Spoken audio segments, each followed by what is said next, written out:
Hey, New Horizons. You know, one of the wonderful things I get to do as a pastor is to tell the great Bible stories and help bring them to life. And my ultimate goal is to help you fall in love with a story in a short time that we're together, much as I did when I was taking 15, 16 hours putting it together. But the story we're telling goes back to 2 Kings chapter 5 and has all the makings of a great saga. It weaves and bobs and twists and turns, and we're even going to find out this week that there's cannibalism in this. And it's almost like Pirates of the Caribbean, Israel style. You know, ever since September 11, 2001, our lives have been disturbed and interrupted. And the great inconvenience has become a part of our lives because of a foreign invasion into our country. And not only hurt us here, but it's put our young men and women in harm's way, all because of a disruption of order. And when order is disrupted by terrorist activity, then chaos is the result. There's another kind of terrorism that you need to be aware of. And you know it's terrorism because so many lives in the church today are in disarray. There's chaos, and many of us wake up with chaos. We go to bed with chaos. There's disruption to the order of things, creating conflict and confusion, fighting and bickering, and in fact there's no harmony and no order.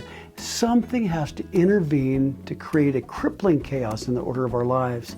You know, we've been talking about reversing the curses in our lives, and one way to make sure that you are cursed is your life is in perpetual chaos.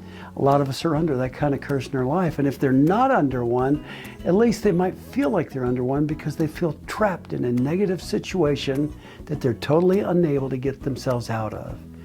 Maybe it was due to something they did, and maybe it was due to something done by somebody else, but maybe you're bearing the repercussions of anguish, well, of whatever situation that was.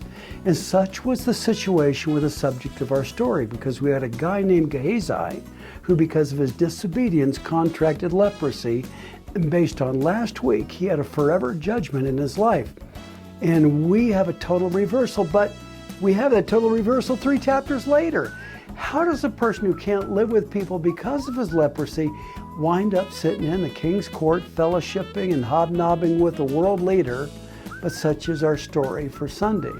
And it's one of disappointment and reward and renewal and God's grace and mercy. And we're going to find that the finish of that story is going to bring us a love ending, because how much in love our God is with each of us. But here's the thing.